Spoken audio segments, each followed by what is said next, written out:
भारतीय पारिस्थितिकी के जनक कौन है? प्रोफेसर रामदेव मिश्रा।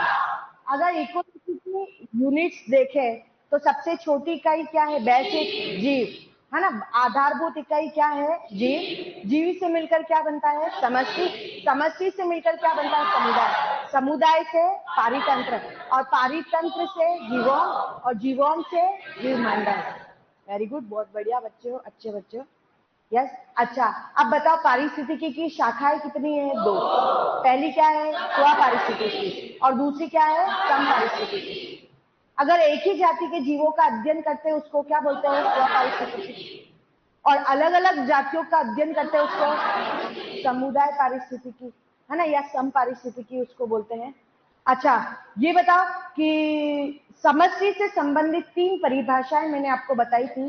पहली कौन सी थी? एंडेमिक जाति, जो किसी विशेष स्थान पर पाई जाती है, अन्यत्र कहीं नहीं पाई जाती, उसको क्या बोलते हैं? एंडेमिक जाति। जैसे कि आपको पता है कंगारू ऑस्ट्रेलिया में, है ना। दूसरा हमने क्या पढ़ा था बताओ? कुंजशील प्रजाति, रॉयल में जीएसएफ और जंगल में शेर, एक ही बात है। कौन सी प्रजाति है? कुंजशील प्रजाति। संख्या क्या है? कम, लेकिन प्रभाव क्या है? ज्यादा।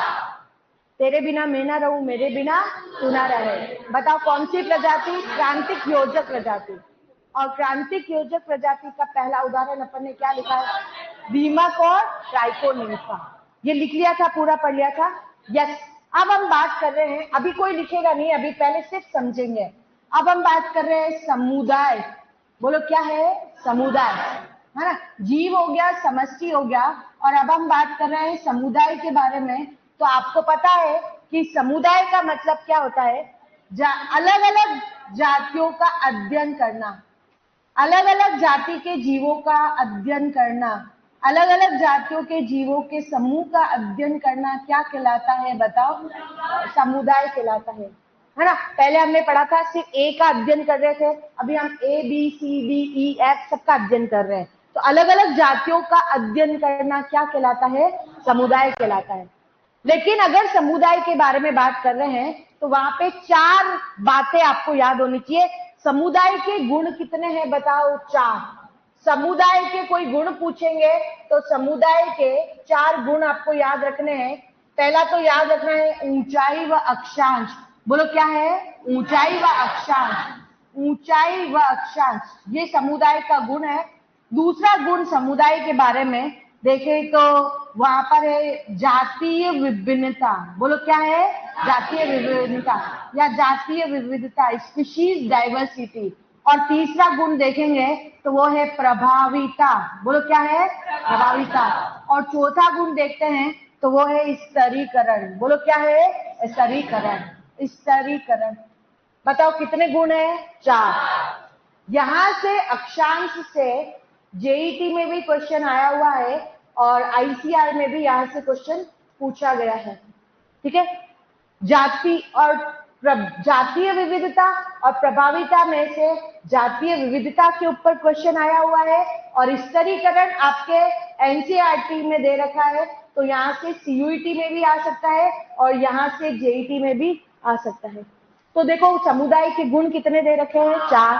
पहला बोलो ऊंचाई व अक्षांश, दूसरा क्या है? जातीय विविधता, तीसरा क्या है? प्रभाविता, और चौथा क्या है? स्तरीकरण। सबसे पहले आप मुझे ये बताएंगे ऊंचाई किसे कहते हैं? अभी आप किस ऊंचाई पर बैठे हुए हो?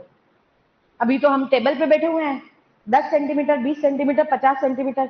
बताओ कितनी ऊंचाई है आपकी? हाँ, 11, 12। अच्छा बताओ, अगर आप ऐसे ही टेबल लगा के कश्मीर में जाके बैठ जाओ तो ऊंचाई कितनी होगी? क्या उतनी ही होगी? और क्या केदारनाथ में बैठ जाओगे तो बहुत ज्यादा? कितनी? और अगर अमरनाथ में चले गए तो ऊंचाई कितनी होगी? तो हम कहां से नापे? एक जगह तो होगी कि भैया ऊंचाई हम यहां से नाप रहे हैं, है ना। तो वेरी गुड, जिसने भी बोला, इधर भी बोला, किसने बोला? वेरी गुड, है ना। ऊंचाई को हमेशा ही समुद्र तल से मापा जाता है। कहां से मापा जाता है? समुद्र तल से। समुद्र तल से जो दूरी होती है उसी को क्या कहा जाता है? ऊंचाई। समुद्र तल से जो दूरी है उसी को क्या कहा जाता है? ऊंचाई। और भूमध्य रेखा से जो दूरी है उसको क्या कहा जाता है? अक्षांश, है ना। तो ऊंचाई और अक्षांश बहुत सिंपल सी बात है। हम बात कर रहे हैं ऊंचाई किसे कहते हैं और अक्षांश किसे कहते हैं। तो ऊंचाई और अक्षांश हमको समझना है, और यहाँ पर ध्यान देना, इसके इंग्लिश की टर्मिनोलॉजी भी आपको पता होनी चाहिए, है ना। इंग्लिश की टर्मिनोलॉजी भी पता होना चाहिए। ऊंचाई का मतलब होता है ऑल्टीट्यूड। क्या होता है बताओ? ऑल्टीट्यूड। और अक्षांश का मतलब होता है लैटिट्यूड। बोलो क्या होता है? लैटिट्यूड। लैटिट्यूड, लैटिट्यूड और एल्टीट्यूड। ऑल्टीट्यूड का मतलब, ऊंचाई का मतलब समुद्र तल से दूरी। बताओ कहां से दूरी? बताओ समुद्र तल से। समुद्र तल से दूरी को क्या कहा जाता है? ऊंचाई। और भूमध्य रेखा से दूरी को क्या कहा जाता है? अक्षांश। भूमध्य रेखा से जो दूरी होती है उसको क्या कहा जाता है? अक्षांश। क्या आपको पता है कि भूमध्य रेखा कहां पर है? भूमध्य रेखा किधर है? वहां से दूरी तो समझ ली, लेकिन क्या आपको पता है कि भूमध्य रेखा कहां पर है? तो आपको पता है यहाँ पर है 0 डिग्री। क्या है बोलो? 0 डिग्री अक्षांश। और 0 डिग्री अक्षांश को ही क्या कहा जाता है बताओ? भूमध्य रेखा। बोलो क्या है? भूमध्य रेखा, है ना। और ये वाला जो है इसको बोलते हैं उत्तरी ध्रुव। बोलो क्या बोलते हैं? उत्तरी ध्रुव। और इधर वाला जो क्षेत्र है उसको हम बोलते हैं दक्षिणी ध्रुव। बोलो क्या बोलते हैं? दक्षिणी ध्रुव, है ना। तो भूमध्य रेखा से कुछ नहीं दिखाई दे रहा है? अभी भी कुछ नहीं दिखाई दे रहा है क्या तुमको?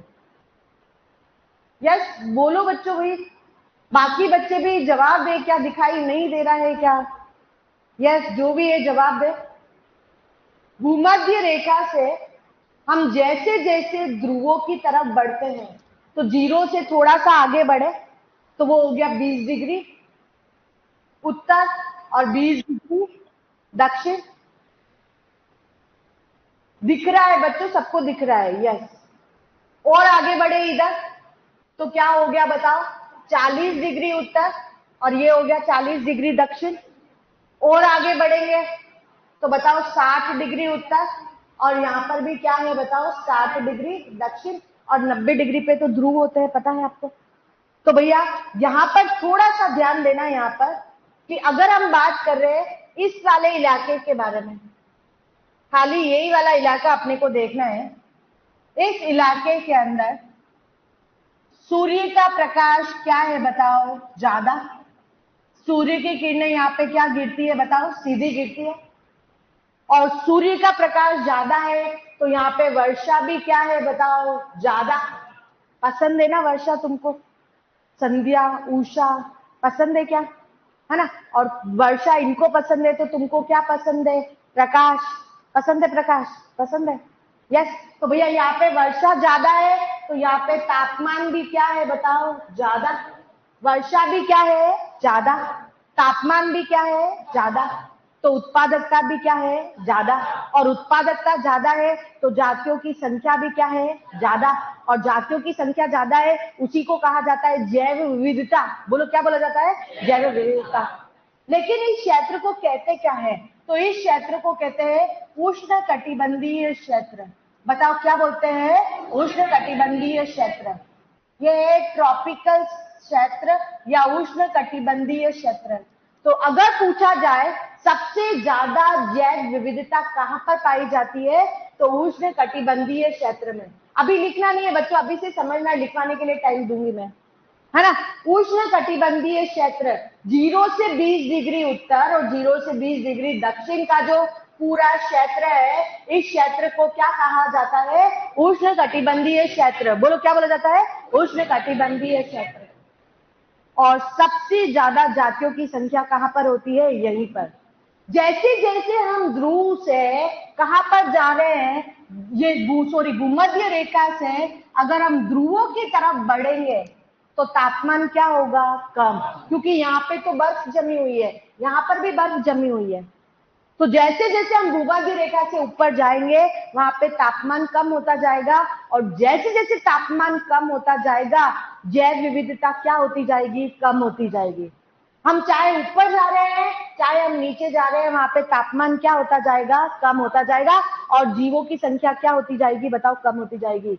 बर्फीली जगह पर जीव ज्यादा होंगे कि कम होंगे, कम होंगे, क्योंकि वहां पे तापमान कम है, कम तापमान में उत्पादकता कम होती है। तो बताओ सबसे ज्यादा जैव विविधता कहाँ पर पाई जाती है, उष्णकटिबंधीय क्षेत्र में। लेकिन हम बोल रहे हैं कि अक्षांश किसे कहते हैं, तो बताओ भूमध्य रेखा से दूरी को क्या कहा जाता है, अक्षांश। यहाँ से यहाँ की दूरी को क्या कहते हैं, अक्षांश। यहाँ से यहाँ की दूरी को क्या कहते हैं, अक्षांश। यहाँ से यहाँ की दूरी को क्या कहा जाता है, अक्षांश।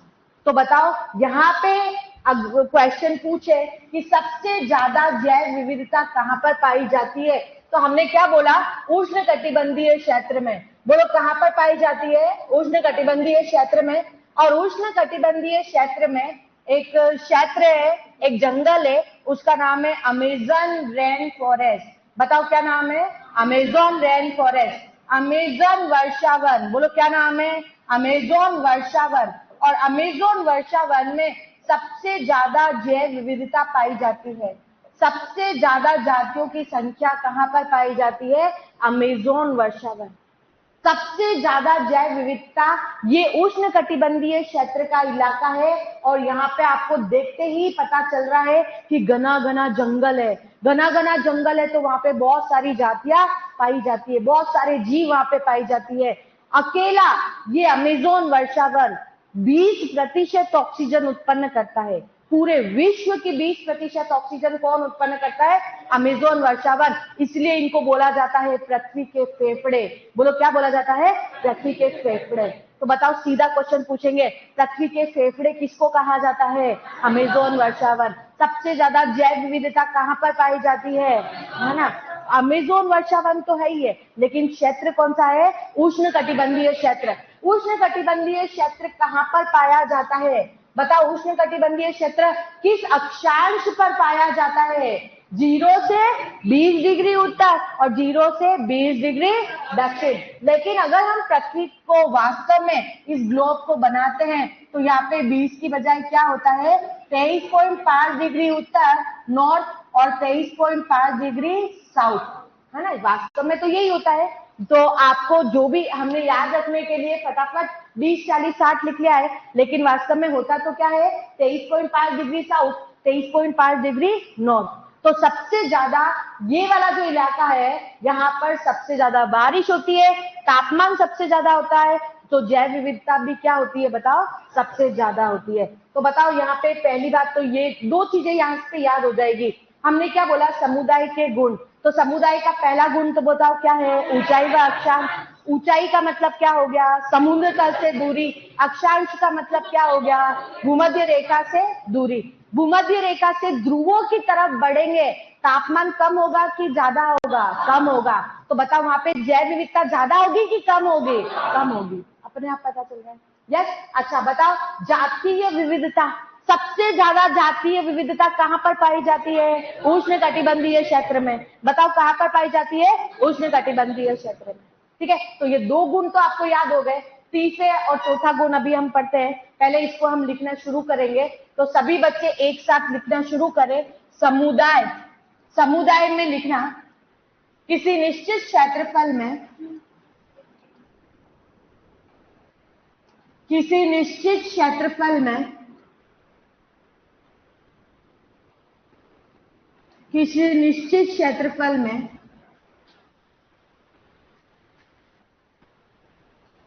अलग अलग जातियों के जीवों का समूह, अलग अलग जातियों के जीवों का समूह समुदाय कहलाता है। अलग अलग जातियों का समूह या अलग अलग जातियों के जीवों का समूह समुदाय कहलाता है। यस, गोविंद नागर, ये बेटा इकोलॉजी पढ़ रहे हैं अपन। जो भी नए बच्चे हैं सभी ध्यान देना, हमने इकोलॉजी पढ़ा है, अपनी कल पहली क्लास हो गई है, और ये वाली जो है अपनी है ना।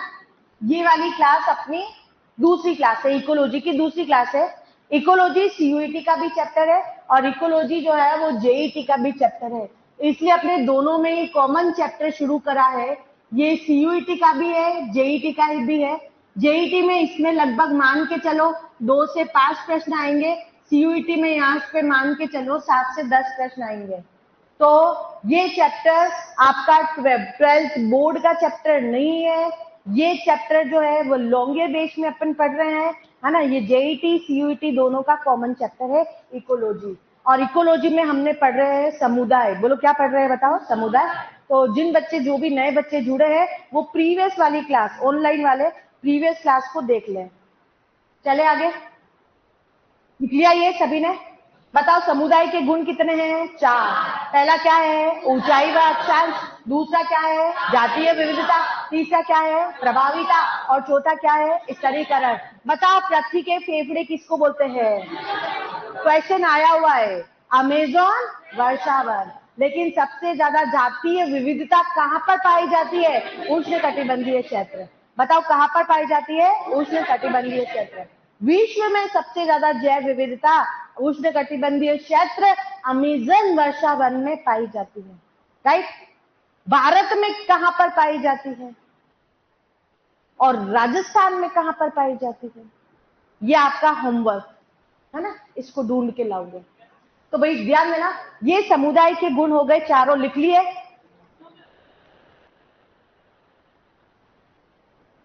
नहीं लिखा अभी तक?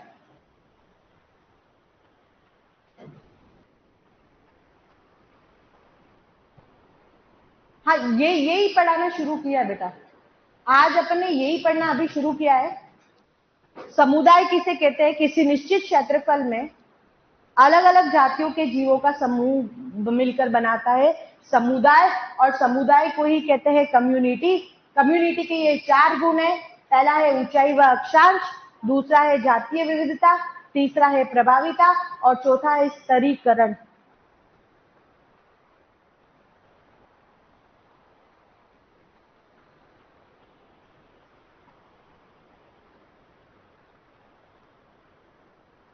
यस, कंप्लीटेड हो गया सभी का। थोड़ी आपको स्पीड भी रखनी पड़ेगी ना। अगर पूछे ऊंचाई व अक्षांश क्या है, पहली बात हम पढ़ रहे हैं, ऊंचाई व अक्षांश किसे कहते हैं? तो समुद्र तल से दूरी क्या कहलाती है? ऊंचाई। और भूमध्य रेखा से दूरी क्या कहलाती है? अक्षांश। यस, लिख लेना इसको। समुद्र तल से दूरी कहलाती है ऊंचाई और भूमध्य रेखा से दूरी कहलाती है अक्षांश।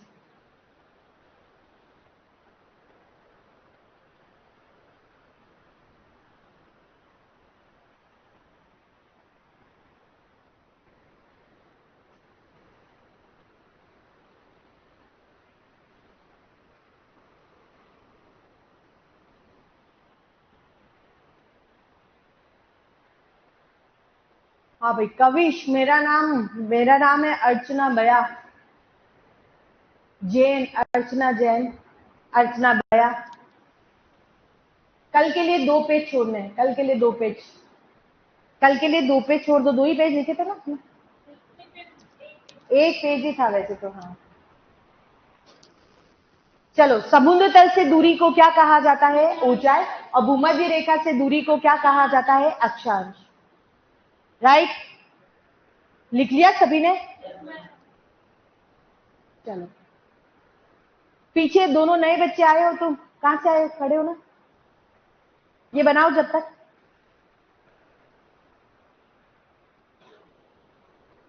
डोसा, यस। तो अभी अभी अपन ने कल वाला पढ़ना शुरू ही किया, इकोलॉजी, है ना। तो बेसिक एक पेज छोड़ के आप भी काम करना शुरू कर दो। मतलब आगे पीछे करके 2 पेज छोड़ दो और तीसरे पेज से ये काम करना शुरू कर दो, ठीक है। हाँ, इकोलॉजी पढ़ रहे हैं ना, इकोलॉजी। सीयूईटी और जेईटी दोनों का चैप्टर पढ़ रहे इकोलॉजी। तो इसमें ये डायग्राम आपको बनाना है। पृथ्वी पृथ्वी के बारे में तो आपको पता ही होगा और भूगोल में पढ़ रखा होगा पहले वैसे। यहां पे आप लिखेंगे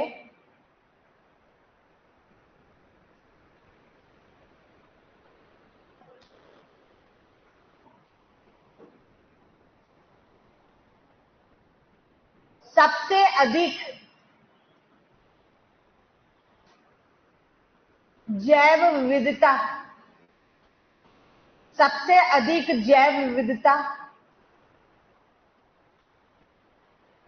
उष्णकटिबंधीय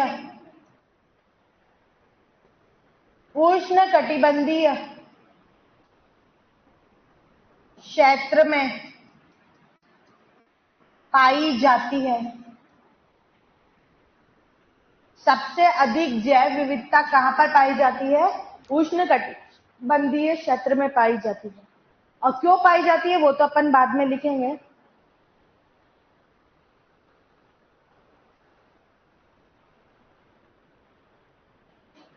जैसे जैसे ध्रुवों की तरफ बढ़ते हैं, जैसे जैसे ध्रुवों की तरफ बढ़ते हैं, तापमान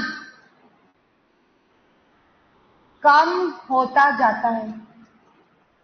क्योंकि ध्रुवों के ऊपर क्या जमी हुई होती है बताओ? बर्फ। तो जैसे जैसे हम भूमध्य रेखा से ध्रुवों की तरफ जाते हैं, तापमान में क्या आती है? कमी आती है। ये इंपॉर्टेंट क्वेश्चन है, एनसीईआरटी की भी लाइन है, यहाँ से क्वेश्चन आया हुआ है। जैसे जैसे हम ध्रुवों की तरफ बढ़ते, भूमध्य रेखा से ध्रुवों की तरफ बढ़ते, तापमान कम होती जाती है। आईसीआर 2020 में यहाँ से क्वेश्चन आया है। आईसीआर 2020 में मैं जिसको पूछूंगी आंसर वही देगा, और ऑनलाइन वाले बच्चे भी आंसर बताएंगे। आईसीआर 2020 में आया है। तो अब ये क्वेश्चन आपके जेईटी में आ सकता है, या फिर ये क्वेश्चन आपके सीयूईटी में आ सकता है ना? सर्वाधिक जातीय विविधता,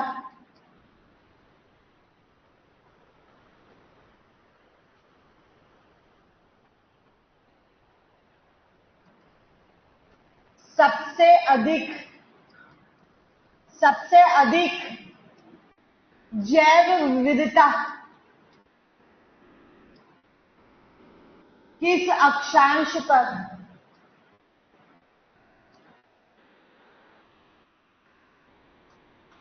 पाई जाने की संभावना है? सबसे अधिक जातीय विविधता किस अक्षांश पर पाई जाने की संभावना है? A option. अरे ऑप्शन तो लिखा ही नहीं तुमने, पहले ही एबीसीडी लिख दिया। भाई तुम तो बहुत इंटेलिजेंट ऑनलाइन वाले बच्चे। एबीसीडी 4 ऑप्शन लिखे ही नहीं है, उससे पहले डी आ गए। अच्छा 0 डिग्री, 0 डिग्री अक्षांश है बेटा। 0 डिग्री अक्षांश को ही क्या कहा जाता है? भूमध्य रेखा। ये 0 डिग्री अक्षांश, ये 0 डिग्री अक्षांश जहाँ पे सूर्य की किरणें जो है वो सीधी गिरती है, सूर्य की किरणें यहाँ पे सीधी आती है, और इसीलिए यहाँ पे वर्षा ज्यादा होती है, तापमान क्योंकि यहाँ पे ज्यादा है। लेकिन अपन ने लिखा है 0 से 20 डिग्री उत्तर और 0 से 20 डिग्री दक्षिण। अगर वास्तव में देखा जाए तो वो 0 से 20 डिग्री नहीं होता है, 23.5 डिग्री होता है। और यहाँ पर भी क्या होता है बताओ? 23.5 डिग्री होता है। या आप इसके आसपास का याद रख लेना। अगर 23.5 डिग्री ना याद रखना चाहो कोई बात नहीं, इसको लिखने की जरूरत नहीं है। इसको ना लिखे, ये 20 डिग्री उत्तर, ये 20 डिग्री दक्षिण, ऐसे लिख ले। लेकिन वास्तव में जो उष्णकटिबंधीय क्षेत्र होता है वो 23.5 डिग्री उत्तर और 23.5 डिग्री दक्षिण होता है। ये पूरा पृथ्वी है। पृथ्वी के ऊपर भूमध्य रेखा से कैसे दूरी होती है उसका पूरा ये चित्र अपन ने बनाया है। तो 0 डिग्री जो है वो अक्षांश है, अक्षांश, जिसको क्या कहा जाता है? भूमध्य रेखा। बोलो क्या कहा जाता है? भूमध्य रेखा। 0 डिग्री अक्षांश को ही क्या कहा जाता है? भूमध्य रेखा। 23.5 से 0 डिग्री को कहा जाता है भूमध्य रेखा, और भूमध्य रेखा में ही कहा जाता है उष्णकटिबंधीय क्षेत्र। तो यहाँ पे ए ऑप्शन में यहाँ पे लिख रही हूँ 45 डिग्री, बी ऑप्शन यहाँ पे लिख रही हूँ 25 डिग्री, सी ऑप्शन यहाँ पे लिख रही हूँ 71 डिग्री, और डी ऑप्शन यहाँ पे लिख रही हूँ 40 डिग्री। बताओ आंसर, अब बताओ भाई, बताओ क्या है? 25। बहुत सिंपल क्वेश्चन है ना। तो आपको पता है यहाँ से यहाँ या इसके आसपास वाला जो इलाका है वहां पे सबसे ज्यादा जैव विविधता पाई जाती है। सभी बच्चे भाई बी आंसर दे रहे हैं, बढ़िया इंटेलिजेंट बच्चों भैया, ऑनलाइन वाले बच्चे भी बड़े होशियार हैं। यस, सबसे ज्यादा जैव विविधता कहां पर पाई जाती है? तो 25 डिग्री अक्षांश पर पाई जाती है। यस, अक्षांश या फिर उसको बोल सकते हैं लैटिट्यूड। तो बताओ सबसे ज्यादा जैव विविधता कहां पर पाई जाती है? उष्ण कटिबंधीय क्षेत्र। उष्ण कटिबंधीय क्षेत्र किसके बीच में है बताओ? 23.5 डिग्री उत्तर और 23.5 डिग्री दक्षिण में है, और यहाँ पे वर्षा ज्यादा है, तापमान ज्यादा है, तो सबसे ज्यादा जैव विविधता पाई जाती है। और अगर हम बात करें जातीय विविधता, तो बताओ जातियों की संख्या भी सबसे ज्यादा कहां पर पाई जाती है ना? उष्ण कटिबंधीय क्षेत्र में सबसे ज्यादा जातियों की संख्या कहां पर पाई जाती है? उष्ण कटिबंधीय क्षेत्र में। राइट, 2 पॉइंट अपने आप आपके क्लियर हो जाएंगे। लिख लिया सभी ने? किसका बाकी है?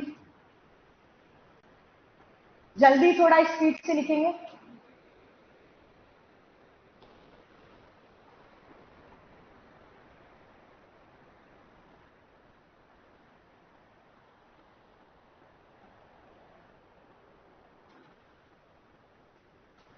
यस, स्पीड से कर लिखेंगे भैया।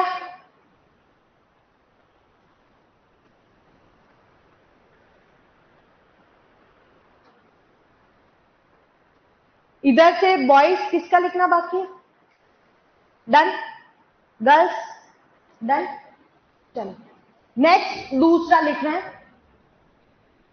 जातीय विविधता। समुदाय का दूसरा गुण जातीय विविधता। सबसे अधिक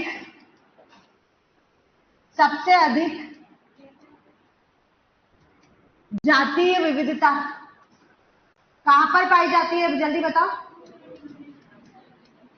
उष्ण कटिबंधीय क्षेत्र में।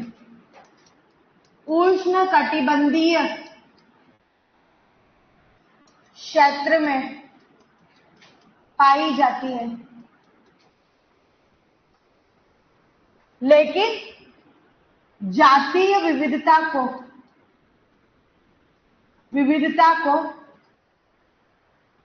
प्रभावित करने वाले कारक क्या है? जातीय विविधता को प्रभावित करने वाले कारक तापमान,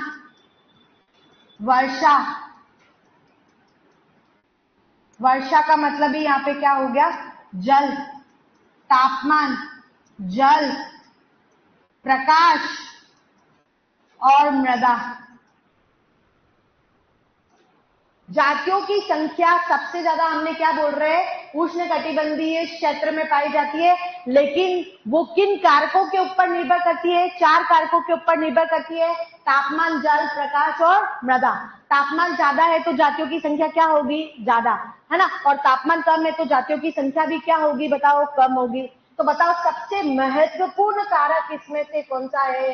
तापमान। अगर क्वेश्चन ये पूछे कि बताओ इन सभी में से सबसे इंपॉर्टेंट फैक्टर कौन सा है, महत्वपूर्ण कारक कौन सा है, तो महत्वपूर्ण कारक कौन सा है बताओ? तापमान।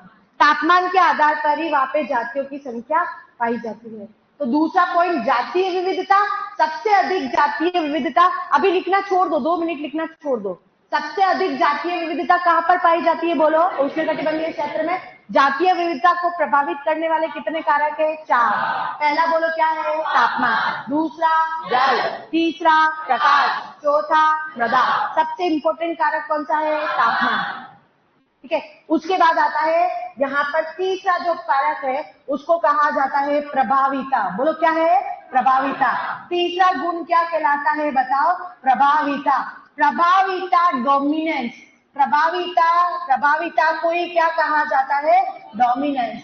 कभी आपने सुना है कि प्रभाविता का मतलब क्या हो गया? एक निश्चित क्षेत्र में, एक निश्चित क्षेत्रफल में अलग अलग जातियों का समूह पाया जाता है, उसको क्या कहा जाता है? समुदाय। यहाँ पे कौन सी जाति है बोलो? ए। यहाँ पे कौन सी है? बी। यहाँ पे सी। यहाँ पे डी, यहाँ पे ई, यहाँ पे एस, क्या बन गया? समुदाय। लेकिन यहाँ पे जातियों और देख रहे हैं तो यहाँ पे बी, बी बोलो क्या है? B, B, B, B, B, B. किस किस जाति की संख्या सर्वाधिक है? बी की। बी की है। B B B B B B B B. तो भैया बी इस समुदाय का नाम क्या रखेंगे बताओ? बी समुदाय। बताओ कौन सा समुदाय है? बी समुदाय। बात समझ में आई है? किसी क्षेत्र में अगर समुदाय का नामकरण किया जाना होता है तो उस जातियों की संख्या को देख करके किया जाता है। जिस जाति की संख्या सर्वाधिक होती है उसी के आधार पे उसका नामकरण किया जाता है। जैसे कि आपको पता है ना, अरावली पर्वत श्रृंखला। अरावली पर्वत श्रृंखला बताओ कहां पर पाई जाती है? राजस्थान में। वो तो कहां पर पाई जाती है? राजस्थान में। और राजस्थान में कौन से वृक्ष, कौन सी जातियों की संख्या ज्यादा है? आपको पता है खेजड़ी के वृक्ष ज्यादा है ना? बहुत सारे बच्चे यहाँ पे राजस्थान से बिलोंग करते हैं। बताओ कौन से वृक्षों की संख्या ज्यादा है? खेजड़ी। और खेजड़ी को क्या बोलते हैं? प्रोसोपिस। क्या बोलते हैं? प्रोसोपिस। तो बताओ अरावली पर्वत श्रृंखला को क्या कहा जाता है? प्रोसोपिस समुदाय। बोलो क्या बोला जाता है? प्रोसोपिस समुदाय। अरावली पर्वत श्रृंखला को क्या बोला जाता है? प्रोसोपिस समुदाय। लेकिन अगर हम देखते हैं हिमालय पे चले जाए, यस हिमालय पर चले क्या? अरे भैया हिमालय पे है ना, हिमालय के ऊपर वहां पर हिमालय की पहाड़ियां, बर्फीले पहाड़ियों पर जाकर के देखेंगे तो वहां पे पाइनस के पेड़ ज्यादा है। बताओ कौन से पेड़ ज्यादा है? पाइनस के। तो वहां पे उसका नामकरण क्या किया गया? बताओ पाइनस समुदाय। बोलो क्या नाम किया गया? पाइनस समुदाय। तो जिस जातियों की संख्या सर्वाधिक होती है उसके आधार पर नामकरण किया जाता है। अरावली पर्वत श्रृंखला को क्या बोलते हैं? प्रोसोपिस समुदाय। बोलो क्या बोलते हैं? प्रोसोपिस समुदाय। और हिमालय को क्या बोलते हैं? पाइनस समुदाय। बोलो क्या बोलते हैं? पाइनस समुदाय, है ना। और उदयपुर को क्या बोलते हैं? झीलों की नगरी, क्योंकि यहाँ पे झीलों की संख्या क्या है बताओ? ज्यादा। तो नामकरण हमने कैसे किया? झीलों की नगरी। बताओ उदयपुर को क्या बोल रहे हैं? झीलों की नगरी। पता है क्यों बोल रहे हैं? क्योंकि यहाँ पे झीलों की संख्या क्या है बताओ? ज्यादा। तो बताओ अरावली पर्वत श्रृंखला को क्या बोला जाता है? और हिमालय को क्या बोला जाता है? पाइनस समुदाय। राइट। अब इसको लिख लो फटाफट यहाँ पर।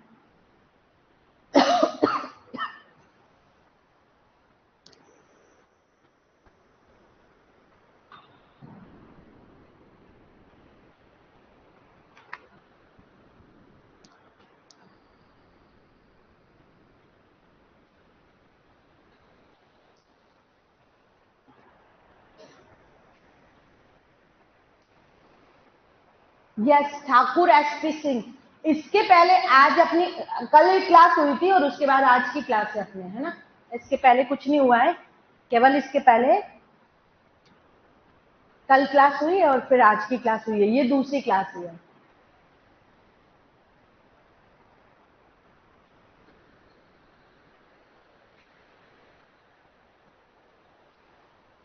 लिख लिया?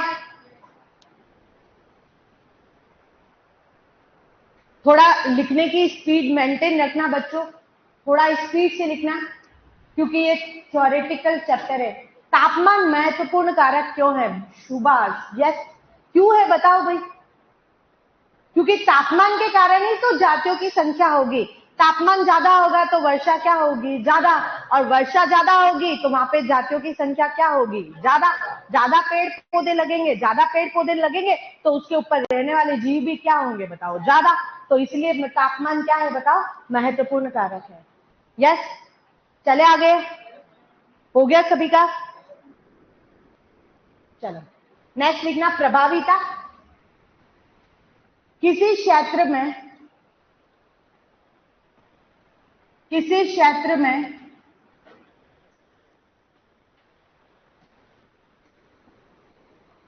क्षेत्र नहीं करेंगे यहाँ पे अपन, क्योंकि समुदाय के बारे में बात कर रहे हैं। किसी समुदाय में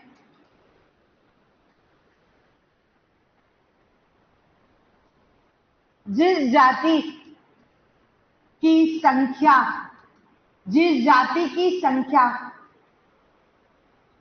सर्वाधिक होती है, जिस जाति की संख्या सर्वाधिक होती है, उसी के आधार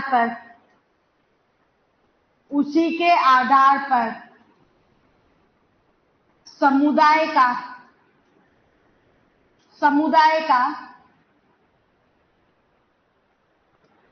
नामकरण किया जाता है ना। तो जैसे यहाँ पे बी की जाति सबसे ज्यादा लग रही है, तो बताओ बी को क्या कहा जाता है, इस समुदाय का नाम क्या रखेंगे, बताओ बी समुदाय। बताओ ये कौन सा समुदाय कहला रहा है, बी समुदाय, क्योंकि यहाँ पे बी की संख्या क्या है, बताओ सर्वाधिक ज्यादा है। तो वैसे ही एग्जाम्पल आपको पूछेंगे तो बताओ अरावली पर्वत श्रृंखला को क्या कहा जाता है, प्रोसोपिस समुदाय, क्योंकि यहाँ पे प्रोसोपिस की जाति की संख्या ज्यादा है। और हिमालय को क्या कहा जाता है, बताओ पाइनस समुदाय। हिमालय को क्या कहा जाता है, पाइनस समुदाय। और अरावली पर्वत श्रृंखला को कहा जाता है प्रोसोपिस समुदाय। यस बलराम, राजस्थान में सबसे ज्यादा बायोडायवर्सिटी माउंट आबू। अच्छा भारत में भी बता दो भैया, भारत में कहां पर है? विश्व में बोल रहे अमेजन वर्षा वन सबसे ज्यादा जातियों की संख्या है, तो भारत में कहां पर है? ढूंढ के लाना, होमवर्क है, बच्चे ढूंढ लेंगे ना, अभी ऑनलाइन वाले बच्चे तो मोबाइल पर। मध्य प्रदेश नहीं, फॉरेस्ट एरिया तो बहुत सारी जगह आता है, लेकिन उसमें से भी सबसे ज्यादा कहां पर होती है? पश्चिमी घाट और पूर्वी हिमालय, है ना। और उसके बाद आता है अंडमान निकोबार। पश्चिमी घाट और पूर्वी हिमालय दिखाएंगे, इसका फोटो भी दिखाएंगे। सबसे ज्यादा जैव विविधता पश्चिमी घाट और पूर्वी हिमालय में होती है। और ये आपके एक्सरसाइज शीट में क्वेश्चन भी दे रखा है, पढ़े हैं? बताएंगे इसको, कल बताएंगे, ठीक है। अभी केवल इतना लिखो, बताओ समुदाय का नामकरण किसके आधार पे किया जाता है? जिस जाति की संख्या सर्वाधिक होती है, उसी के आधार पे उसका क्या कर दिया जाता है, नामकरण कर दिया जाता है। जैसे बताओ अरावली पर्वत श्रृंखला को क्या बोला जाता है?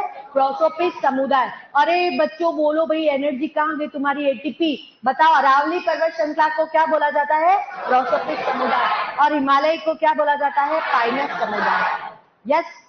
अब आता है स्तरीकरण, बोलो क्या आता है? स्तरीकरण। और स्तरीकरण को ही कहते हैं स्ट्रेटिफिकेशन। बोलो क्या बोलते हैं? स्ट्रेटिफिकेशन।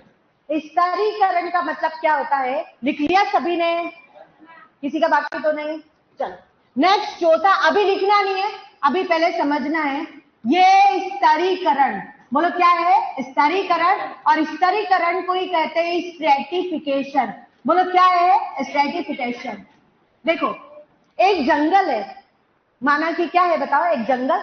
आप एक जंगल में खड़े हुए हो और जंगल में आपने देखा कि घास भी है, कहीं कहीं पर घास लगी हुई है, कहीं पर छोटी छोटी झाड़ियां है, कहीं पर बड़ी बड़ी झाड़ियां है, और कहीं पर बड़े बड़े वृक्ष है। जंगल में ऐसे ही तो होता है, बड़े वृक्ष भी है, छोटे भी है ना। तो जब हम जंगल में गए तो बेचारी घास रो रही थी। घास रो रही थी। घास क्यों रो रही थी? क्योंकि घास ने क्या बोला कि मुझे, मेरे तक सूर्य का प्रकाश नहीं पहुंचता है।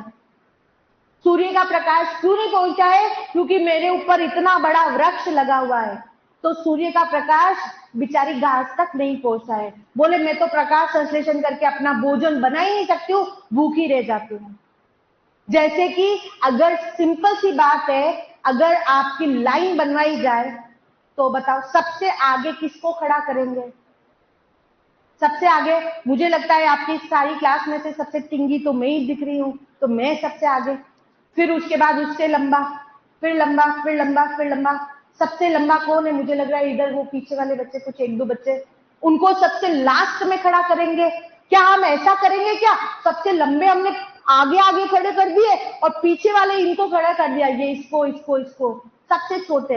ये पीछे से चिल्लाएंगे, मैडम हमको कुछ नहीं दिख रहा है, ऐसे ही होगा। तो वैसे ही जंगल में घास रो रही है, हमारे को सूर्य का प्रकाश नहीं मिल रहा है। शाख झाड़ियां रो रही है, छोटी छोटी झाड़ियां रो रही है, हमको सूर्य का प्रकाश नहीं मिल रहा है। तो जंगल ने बोला, रुको, सबको सूर्य का प्रकाश मिलेगा, मैं करती हूँ स्तरीकरण। बोलो क्या करती हूँ? स्तरीकरण, स्ट्रेटिफिकेशन। स्तरीकरण कैसे किया गया? स्तरीकरण ऐसे किया गया, यहाँ पर देखो, यहाँ पर लग रही है घास। बोलो क्या लग रही है? घास, है ना। या घास को हम ये भी बोल सकते हैं, ये सतही पादप है, सरफेस के ऊपर पादप लग रहे हैं, ये घास है। फिर उसके बाद जंगल में दूसरे पौधे कैसे लगते हैं? देखो यहाँ पे लगी है शाख, बोलो क्या है? शाख। और यहाँ पर है छोटी झाड़ी, बोलो क्या है? छोटी झाड़ी, है ना। और यहाँ पर क्या है बताओ? बड़ी झाड़ी, बोलो क्या है? बड़ी झाड़ी। और यहाँ पर क्या है बताओ? वृक्ष, बोलो क्या है? वृक्ष। स्तरीकरण समझ में आ गया? यहाँ पे सूर्य का प्रकाश जब आएगा, तब जब सूर्य का प्रकाश आएगा, क्या सारे पौधों को सूर्य का प्रकाश मिलेगा कि नहीं मिलेगा? मिलेगा, है, क्योंकि हमने क्या कर दिया? उसकी लाइन बना दी। जंगल में इस तरह की व्यवस्था होती है कि सबसे नीचे क्या होते हैं? बोलो क्या होते हैं? घास, घास के ऊपर क्या है? शाख, शाख के ऊपर क्या है? छोटी झाड़ी, छोटी झाड़ी के ऊपर क्या है? बड़ी झाड़ी, और बड़ी झाड़ी के ऊपर क्या है? वृक्ष। तो इस स्तरीकरण को बोलते हैं उदग्र स्तरीकरण, या फिर इसको बोलते हैं ऊर्ध्वाधर स्तरीकरण। बोलो क्या बोलते हैं? ऊर्ध्वाधर स्तरीकरण। भैया इस स्तरीकरण की आवश्यकता किसके लिए हुई? प्रकाश के लिए। बताओ किसके लिए हुई? बताओ, प्रकाश के लिए। सूर्य का प्रकाश ये बोलती है मुझे भी चाहिए, मुझे भी चाहिए, मुझे भी चाहिए, मुझे भी चाहिए, मुझे भी चाहिए। तो बताओ सबको सूर्य का प्रकाश बराबर मिलता रहे, इसके लिए क्या किया जाता है? स्तरीकरण। बोलो क्या किया जाता है? स्तरीकरण। सबसे अच्छा स्तरीकरण कहां पर देखने को मिलता है? उष्ण कटिबंधीय वन में। बोलो कहां पर देखने को मिलता है? उष्ण कटिबंधीय वन में। और इसको कहा जाता है बहुमंजिला वन। बोलो क्या कहा जाता है? बहुमंजिला वन। बताओ ये कौन सी मंजिल है? एक। ये कौन सी है? दो। ये कौन सी है? तीन। ये कौन सी है? चार। बताओ कितनी मंजिल बनी है? चार। कौन सी? 4 या 5 मंजिल का वन बन जाता है, उसी को क्या कहा जाता है? स्तरीकरण। बोलो क्या कहा जाता है? स्तरीकरण, स्ट्रेटिफिकेशन। तो क्वेश्चन सीधा सा ये आएगा, बताओ स्तरीकरण किस प्रकार किया जाता है? उदग्र या ऊर्ध्वाधर किया जाता है? स्तरीकरण क्यों किया जाता है? प्रकाश की आवश्यकता के लिए किया जाता है। सबसे अच्छा स्तरीकरण कहां पर होता है? उष्ण कटिबंधीय वन में। बोलो कहां पर होता है? उष्ण कटिबंधीय वन में। इसीलिए उष्ण कटिबंधीय वन को कहा जाता है बहुमंजिला वन। बोलो क्या बोला जाता है? बहुमंजिला वन। ये तो एक प्रकार का स्तरीकरण हो गया। दूसरे प्रकार का स्तरीकरण, चलो पहले एक प्रकार का ही लिखो, दूसरा बाद में, दूसरा एग्जाम्पल बाद में समझाएंगे। पहला स्तरीकरण का पहला एग्जाम्पल, यहाँ पे पहला एग्जाम्पल, स्तरीकरण का पहला एग्जाम्पल लिखना, उष्ण कटिबंधीय वन। उष्ण कटिबंधीय वन। सबसे पहले हम स्तरीकरण कहां पर दिखाई दे रहा है? उष्ण कटिबंधीय वन में दिखाई दे रहा है।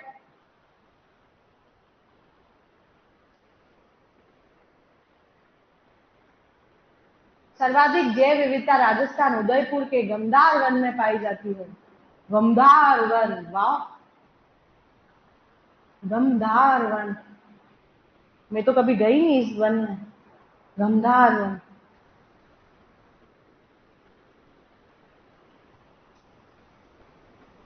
जेईटी में, सीयूईटी में उदयपुर के बारे में नहीं पूछेंगे। उदयपुर में ठीक है आप आके पढ़ रहे हो, लेकिन उदयपुर के बारे में नहीं पूछेंगे, है ना। पूछेंगे तो विश्व में पूछेंगे या फिर भारत में पूछेंगे। राजस्थान तक भी नंबर नहीं आएगा, विश्व में या भारत में। चलो स्तरीकरण में लिख लेना यहाँ पे कुछ पॉइंट्स। सबसे अच्छा, सबसे अच्छा स्तरीकरण,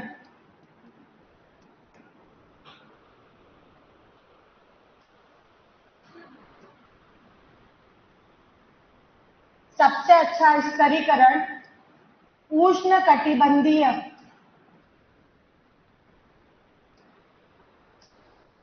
वन में दिखाई देता है। सबसे अच्छा स्तरीकरण उष्ण कटिबंधीय वन में दिखाई देता है।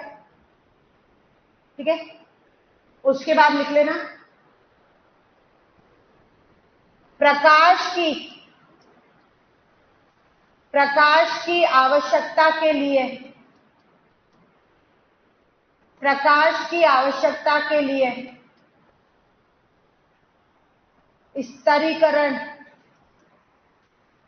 किया जाता है। ठीक है, और उष्ण कटिबंधीय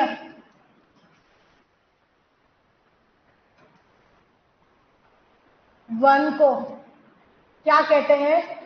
बहुमंजिला वन। बहुमंजिला वन, उष्ण कटिबंधीय वन को क्या कहते हैं? बहुमंजिला वन। डायग्राम बनाना है, बिल्कुल बिल्कुल बोर्ड पे जो है वो बिल्कुल बनाना है। स्तरीकरण उष्ण कटिबंधीय वन में पाया जाता है, उसी को कहा जाता है बहुमंजिला वन। प्रकाश की आवश्यकता के लिए, है ना, स्तरीकरण किया जाता है।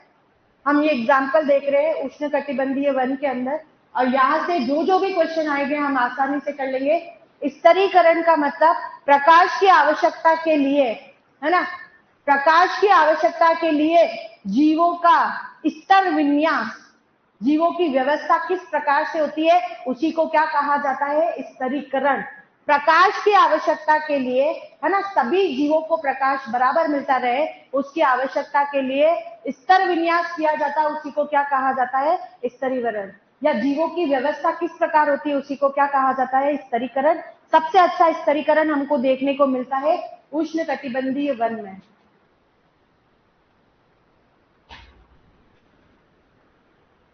सेकेंड पॉइंट जो है वो है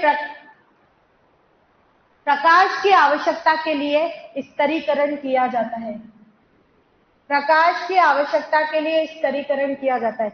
यहाँ पे नहीं दिख रहा है ना, मैं पीछे लिख लूंगी, छोड़ो इसको, मैं पीछे लिख लूंगी। यहाँ पे दिखने में, है ना, गड़बड़ी हो रही है तुम्हारे।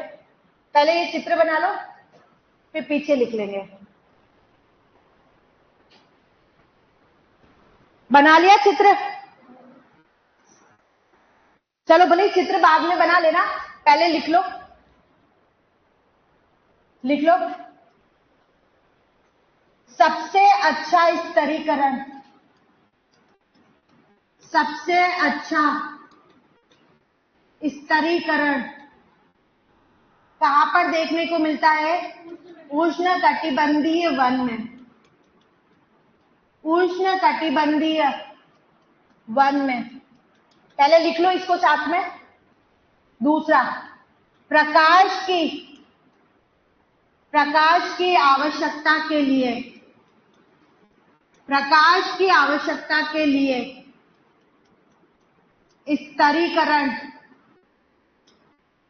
किया जाता है। प्रकाश की आवश्यकता के लिए स्तरीकरण किया जाता है, इसीलिए उष्ण कटिबंधीय वन को कहा जाता है बहुमंजिला वन। उष्ण कटिबंधीय वन को क्या कहा जाता है? बहुमंजिला वन, मल्टी स्टोरी फॉरेस्ट। उष्ण कटिबंधीय वन को क्या बोलते हैं? बहुमंजिला वन। सबसे अच्छा स्तरीकरण कहां पर देखने को मिलता है बताओ, है ना? उष्ण कटिबंधीय वन में। इसीलिए उष्ण कटिबंधीय वन को क्या कहा जाता है? बहुमंजिला वन। ऐसे लग रहा है मंजिल के ऊपर मंजिल बनती जा रही है। इनकी व्यवस्था ऐसे होती है, सारे जंगल में पौधे इस प्रकार से लगे हुए होते हैं कि ऐसे लगता है कि बड़ी मंजिल है, सबसे पहले छोटी, फिर बड़ी, फिर बड़ी, फिर बड़ी।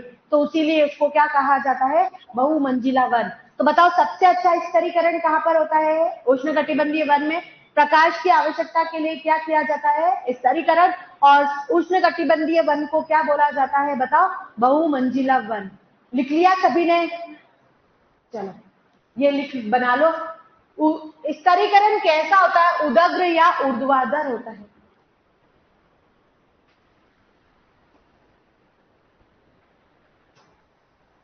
कैसे लिखना है? बस लिखने का काम अपने पीछे कर लिया है ना बच्चों, ये लिखना ही नहीं है, ये अपने पहले लिख चुके हैं, है ना, आगे नेक्स्ट पॉइंट में लिख चुके हैं, और खाली ये चित्र बनाना है, खाली चित्र बनाना है।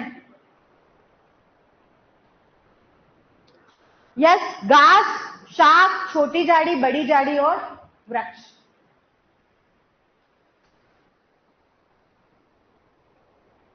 क्लियर? तो एक बार आप इसको कल याद करके आएंगे, ठीक है? और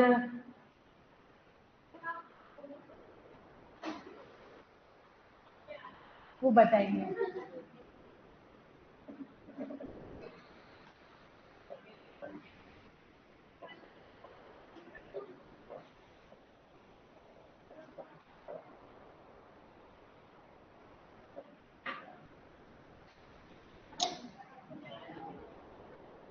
चलो एक बार कल आप इसको याद करके आना अच्छे से, मैं पूछूंगी ना सबको। हाँ हाँ हाँ, वो बताएंगे, कल बताएं, कल की बात बताना, ये हसमुख को भी सुननी है, अभी कल ही बताएंगे सबके सामने, ठीक है?